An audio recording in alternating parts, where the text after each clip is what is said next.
નમસ્કાર, હું છું જયમિની પંડિત અને તમે જોઈ રહ્યા છો કેટીવી ન્યૂઝ ગુજરાતી। નવરાત્રીનો આજનો 7મો દિવસ છે અને આજે પૂજાય છે માં કાલરાત્રી। ભક્તિ અને અખંડ ધૈર્યનું પ્રતીક એવા આ સ્વરૂપની પૂજાથી જીવનમાં શાંતિ, સાદગી અને દિવ્ય જ્ઞાન પ્રાપ્ત થાય છે। આજે આ પવિત્ર અવસરે આપણી સાથે જોડાઈ ગયા છે શાસ્ત્રીજી ભદ્રેશભાઈ દવે, જેઓ આપણને માં કાલરાત્રી માતાના મહિમા, કથા, નૈવેદ્ય અને આજના દિવસના વિશેષ ઉપાયો વિશે માર્ગદર્શન આપશે। શાસ્ત્રીજી નવરાત્રીના 7મા દિવસે પૂજાતા માં કાલરાત્રી મહિમા વિશે જણાવશો। જેમ બે સર્વપ્રથમ તો જ્યાં આસો ને નવરાત્રીના દિવસો ને નોરતાના દિવસો પ્રારંભ થઈ ગયા અને 7મો દિવસ આવી ગયો। જોત જોતામાં સમય જતા આપણને વાર નથી લાગતી। 7 દિવસમાં આપણે માની ઉપાસના કરી, 7મા દિવસે પણ ફરી માની ઉપાસનાનો દિવસ છે, કારણ કે આપણે વૃદ્ધિ તિથિ છે એટલે આપણે સમજીએ કે 2 નોરતા વધારે આપણે 2 નોરતામાં પૂજા કરી, એટલે કે ત્રીજના 2 નોરતા હતા એમાં પૂજા કરી છે। 10 દિવસ સુધી માતાજીના આરાધનાનો પર્વ આપણને મળ્યો છે। તો સર્વપ્રથમ કાલરાત્રી માતા, અને એમાંય 7મો દિવસ શાસ્ત્રમાં લખેલું કાલરાત્રી માતા દુષ્ટોનો નાશ કરવાવાળી છે। માતાજી દુષ્ટોનો નાશ કરે છે અને એ એટલા માટે જાણીતી છે કે એમનો સંહાર કરે છે। માતા કાલરાત્રીનું પર્વ જોવામાં આવે તો માતાજી 7મું સ્વરૂપ અને આંખો એમની 3 છે અને એમની આંખો એવી 3 છે અને કાલરાત્રીની આરાધના બધી જ મુશ્કેલીઓ, બધી જ પરેશાનીઓ, બધી જ સમસ્યાઓ દૂર કરે છે। એમ કહેવામાં આવે કે દરેક સોલ્યુશન માતાજી જોડે છે। ઇંગ્લિશમાં કહેવાય છે કે 7 ઇઝ ધ હેવન, કારણ કે 7મો દિવસ બહુ અગત્યનું કામ કરે છે। જ્યારે જ્યારે તમને ક્રોધ આવે ક્યારે પણ તમે જોજો કે 7 ક્ષણ સુધી પણ ક્રોધ આપણે રહે છે, તો 7 મિનિટ સુધી આપણે વધારવાની કોશિશ નહીં કરતા, ક્રોધને સમાઈ દઈશું। શાસ્ત્રમાં લખેલું છે કે કાલરાત્રીની આરાધના દરેક પરેશાનીઓ દૂર કરે, સમસ્યાઓને દૂર કરે અને એ ઉત્તમ આપણને માર્ગદર્શન 7મા દિવસ માટે પાઠવ્યું છે કે પરેશાનીઓ દૂર કરે, ભયને પણ દૂર કરે। કોઈ પણ પ્રકારનો ભય હોય, તમને ડર લાગતો હોય, માતાજીનું સ્વરૂપ પણ આપણને કદાચ એમ લાગે કે કાલરાત્રી માતાનું સ્વરૂપ આપણે જોઈએ, આપણે આગળ એનું વર્ણન કરીશું। એમના જે પૂજા કરવામાં આવે, એમનું નામ આરાધના કરવામાં આવે તો ભક્તોના રોગ દૂર થઈ જાય છે, એમનો શોક દૂર થઈ જાય। ભૂત, પ્રેત, અકાળ મૃત્યુ, રોગ, શોક બધાથી તમામ પરેશાનીઓમાંથી માતાજી આપણને મુક્ત કરે છે અને માતાજી આપણને મુક્ત કરે અને એની માની આરાધના કરવાનો અવસર મળે। જે શારદીય નવરાત્રીના દિવસો હોય એમાં 7મા દિવસે માતાજીની આરાધના કરવામાં આવે, કાલરાત્રીની પૂજા કરે છે। કાલરાત્રી એટલે કે તમામ કષ્ટ દૂર કરે, તમામ ભક્તોની મનોકામના પૂર્ણ કરે છે અને એવું કીધેલું ભય દૂર કરે છે, અભયદાયીની કીધેલું છે।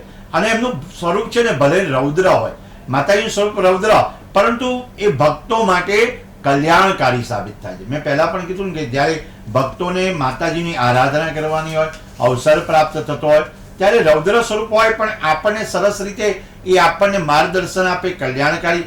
એ મેં આ વાત આગળ પણ કરી કે એમની 3 આંખો છે, 3 આંખોની જોતા જ અને એમના વાળ છે ને વિખરાયેલા છે, વાળ વિખરાયેલા છે અને ખોપરીની માળા એમને ધારણ કરેલી છે।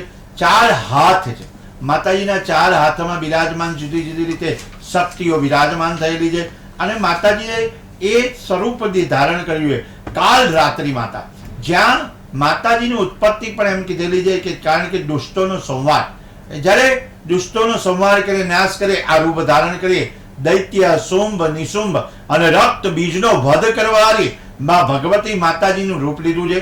આ રાત્રિ અંધકાર જેવો તેમનો વર્ણ છે, એમનો વર્ણ જોઈએ ને તો અંધકારમય છે, એકદમ આપણે અંધારું હોય એવું દેખાતું હોય, એવું પ્રતીક થતું હોય એવું અંધકારમય છે, પણ માતાજી અંધકારમાંથી આપણે કલ્યાણ તરફ આગળ લઈ જાય છે। અને જેમનો વર્ણ કાલરાત્રી કીધેલું, નામ આપણે સાંભળવામાં આવે ને તો આપણને એમ થઈ જાય કાલરાત્રી માતાજીનું ઉપાસના। અને કાલરાત્રી એટલે કે જેઓ ગધેડા ઉપર સવારી કરે, ગધેડા ઉપર સવારી કરનાર માતાજી છે। આગળ આપણે પણ એમની વાત કરીશું। એમના હાથમાં 4 ભુજાઓ છે, હાથ 4 ભુજાઓ વાળા છે અને એના હાથમાં સર્વપ્રથમ એક હાથમાં માતાજીને ખડગ ધારણ કર્યું છે, બીજા હાથમાં લોખંડનું શસ્ત્ર ધારણ કરેલું છે, ત્રીજા હાથમાં માતાજી અભય મુદ્રા ધારણ કરેલી છે અને ચોથા હાથમાં માતાજી ભક્તોને આશીર્વાદ આપે છે, કારણ કે માતાજીના કેસ અને એ લાંબા ને વિકરાળ છે, આશીર્વાદ આપણને પ્રદાન કરે છે અને એ કાલરાત્રી બન્યા છે। અંધકારને પણ એ દૂર કરવા માટે, અંધકારમાં છવાયેલા હોય, કલ્યાણકારી હોય, અને એના માટે તો માતાજીની અનેક રીતે આપણે ઉપાસના આરાધના કરતા હોય. એમના વિશે સમજીએ ને તો તેમના શ્વાસથી અગ્નિ નીકળતો હોય છે. એમનો શ્વાસ, જ્યારે શ્વાસ નીકળતો હોય એમાં અગ્નિ, એટલે કે જે આપણા પાપને દૂર કરે છે, આપણા દોષને દૂર કરે છે, આપણા રોગોને દૂર કરે છે અને દૈત્યોનો સંહાર કરે. દૈત્યોનો સંહાર કરવા માટે માં ભગવતીની આરાધના, ઉપાસના, એમાં કાલરાત્રિની પૂજા બહુ અવશ્ય કરવી યોગ્ય પરિણામ આપે છે. જી, કાલરાત્રિ માતાના સંબંધિત કોઈ કથા અથવા પૌરાણિક પ્રસંગ શું છે? કાલરાત્રિ માતાની સંબંધિત કથા એટલે કે કથા પ્રમાણે દૈત્ય શુંભ અને નિશુંભ અને રક્તબીજ ત્રણેય લોકમાં હાહાકાર મચાવ્યો. શાસ્ત્રમાં લખેલું છે કે ત્રણેય લોકમાં હાહાકાર મચાવનાર એ હોય અને એમનો સંહાર કરવાનો. જ્યારે વ્યક્તિ, જ્યારે શુંભ, નિશુંભ અને રક્તબીજ ત્રણેય લોકમાં હાહાકાર મચાવે. રક્તબીજ ખૂબ જ શક્તિશાળી હતા, કારણ કે દૈત્યમાં એ શક્તિશાળી હતા. ત્યારે જ માતાજીને યુદ્ધ કરવા માટે આવે અને ત્યારે તેનો વધ કરવા માટે બધા દેવતાઓ મળીને પણ કશું કરી શકતા ન હતા, કારણ કે રક્તબીજને શિવને પ્રસન્ન કરી હતા. શિવજીને પ્રસન્ન કરી અને એમને આશીર્વાદ એટલે કે વરદાન પ્રાપ્ત કર્યું હતું. એવું વરદાન પ્રાપ્ત કરેલું હતું કે જ્યાં જ્યાં અસુરના લોહીના ટીપા પડશે અને ત્યાં ત્યાં રક્તબીજ જેમ શક્તિશાળી દૈત્યો પેદા થશે. જ્યાં જ્યાં રક્તબીજના જે બીજ પડે છે એટલે કે લોહીના છાંટા પડે અને તરત જ બીજા રક્તબીજ ઉભા થઈ જાય. ધારો કે એક રક્ત પડે બીજા ઉભા થાય, એક રક્ત પડે બીજા ઉભા થાય અને શક્તિશાળી દૈત્ય પેદા થશે. વાક્યને સમજવા જેવી વાત છે કે શક્તિશાળી, જે શક્તિશાળી દૈત્ય પેદા થશે, દેવતાઓ સાથે પણ યુદ્ધ થતું હશે ત્યારે કોઈ દેવતાઓ પ્રહાર રક્તથી કરશે તો તરત જ ઉભા થઈ જશે. રક્તબીજ ઉત્પન્ન થઈ જતા જેના કારણે દેવતાઓ તેને પરાજિત કરી શકતા નથી. કથામાં સુંદર મજાનું કીધેલું છે ક્યારે કે દેવતાઓને પરાજિત નથી કરી શકતા. એનું કારણ એ છે કે જ્યારે તમારા દેવ વરદાન પ્રાપ્ત થયું, વરદાન પણ બહુ અગત્યનું છે અને વરદાન મળ્યું અને ત્યારે પરાજિત નથી કરી. ત્યારબાદ દેવતાઓએ પ્રાર્થના દુર્ગા માતાને રક્તબીજ સાથે યુદ્ધ કરવાની કરે છે. યુદ્ધ છે ને એ બધાનું કલ્યાણ માટે છે. આજે માતાજીનું યુદ્ધ આપણે કરે છે અને જાતે રક્તબીજની સાથે યુદ્ધ કરે છે. માતાજી દૈત્યોનો સંહાર કરે છે અને જ્યારે મનુષ્યનો ઉદ્ધાર કરે, દેવોનો ઉદ્ધાર કરે અને માતાએ દૈત્યના અંગને કાપતા હતા, જેમાંથી અસુરના લોહીના ટીપા નીચે પડતા કેટલા જ નવા દૈત્ય ઉત્પન્ન થતા હતા. ત્યારે દેવીએ ચંડિકાને આદેશ કર્યો છે અને જ્યારે રાક્ષસ ઉપર પ્રહાર કરો ત્યારે તમારે એ લોહી પી જવાનું છે, કારણ કે તમે એ લોહી પી જશો એ નીચે પડશે નહીં અને નીચે નહીં પડે અને મારી આજ્ઞાથી તમારે એ કામ કરો. ખૂબ ચંડિકા માતાનું પોતાનું મુખ વિકરાળ છે અને રાક્ષસોને ગરી જાય છે અને રાક્ષસોને ગરી જતા રક્તબીજના લોહીના ધરતી ઉપર ન પડતા તેનું સેવન કરી જતા દુર્ગા રક્તબીજનો સંહાર કરે છે. માતાજી છે ને એનો સંહાર કરે છે. જ્યારે જ્યારે તમારા જીવનમાં કોઈ પણ આધિ વ્યાધિ ઉપાધિ આવતી હોય, તમારે રોગ હોય, દોષ હોય, માના નામનું સ્મરણ કરજો, તમારા જીવનમાંથી આધિ વ્યાધિ ઉપાધિ દૂર થઈ જશે. ખાસ કરીને જ્યારે ઉપાસના 7 દિવસ સુધી આપણે માતાજીના ગુણ ગાતા હોય, નવરાત્રી પર્વ વિશે કહેતા હોય, માતાજીનો ગુણાનુવાદ ગાતા હોય અને માતાજીની આરાધના કરવા માટે આપણે અવસર પ્રાપ્ત થયો હોય, કારણ કે સમય હોય ને તો મનુષ્ય જોડે સંપત્તિ નથી હોતી અને સંપત્તિ હોય તો સમય નથી હોતો. પણ આજે સમયની માંગ છે કે સંપત્તિની સાથે માતાજીની ઉપાસના કરજો, આરાધના કરજો, માતાજીને વિશેષ પ્રકારના નૈવેદ્ય ધરાવજો, વિશેષ પ્રકારની માતાજીની ઉપાસના કરજો. સખત મહેનત કરવા છતાંય નિર્ભય માતા આ વાહન પર દુનિયા પર ફરે. સખત મહેનત એટલે ખૂબ મહેનત. માતા તેના ભક્તોનું સ્વરૂપથી કાળથી પણ બચાવી રહે છે, એટલે જ એમનું નામ છે કાલ રાત્રિ. જ્યાં રાત્રિનું નામ આવે છે કાલ રાત્રિ, માતા આ સ્વરૂપની પૂજા કરવાથી અકાલ મૃત્યુ પામતા નથી. વ્યક્તિએ અકાલ મૃત્યુ છે ને થતું નથી, કારણ કે કાલ રાત્રિની પૂજા કરે છે તો તેમનું અકાલ મૃત્યુ થતું નથી. અકાલ મૃત્યુ ન થાય અને રક્તબીજના વધ કરવા માટે દુર્ગા દેવીએ તેજની કાલરાત્રિ ઉત્પન્ન થઈ. પૂજા શુભદાયી ફળદાયી છે. માન્યતા છે કે કાલરાત્રિની પૂજા જો કરવામાં આવે તો તમારે સમસ્ત સિદ્ધિઓની પ્રાપ્તિ થાય, સમસ્ત સિદ્ધિઓની પ્રાપ્તિ થાય. અને માતા કાલરાત્રિની જો પૂજા કરીશું તો આપણા જીવનમાં ચૈત્રી નવરાત્રિમાં 7મો દિવસ અને એમાં કાલરાત્રિ માતાનું સ્વરૂપની પૂજા ભક્તોને આશીર્વાદ પ્રદાન થાય. માઈ ભક્તોને ખાસ કરીને આશીર્વાદ પ્રદાન કરે, અને એટલા માટે એમનું નામ એક શુભકારી કીધેલું છે. માતાજીનું બીજું નામ છે શુભકારી. એટલે કે દેવી ભાગવત અને પુરાણમાં વર્ણન કરેલું છે કે માતા કાલરાત્રિ અભય આપનારી છે, સાથે વરદાનમાં ગ્રહોના અવરોધકોને દૂર કરે છે.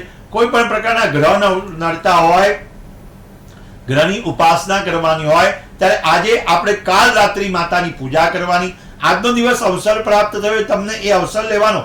વ્યક્તિને આકસ્મિક કટોકટીમાંથી પણ રાહત મળે. આકસ્મિક એટલે કોઈ પણ અણધારી તમને કોઈ મુશ્કેલી આવતી હોય, અણધારી તમને જે નડતર થતું હોય, નડતર એટલે કે તમે કામ કરતા હોય એ દરેક કામમાં તમારું અટકી જતું હોય, અવરોધ આવતા હોય, અવરોધોને દૂર કરવા માટે કાલરાત્રિની ઉપાસના કરજો.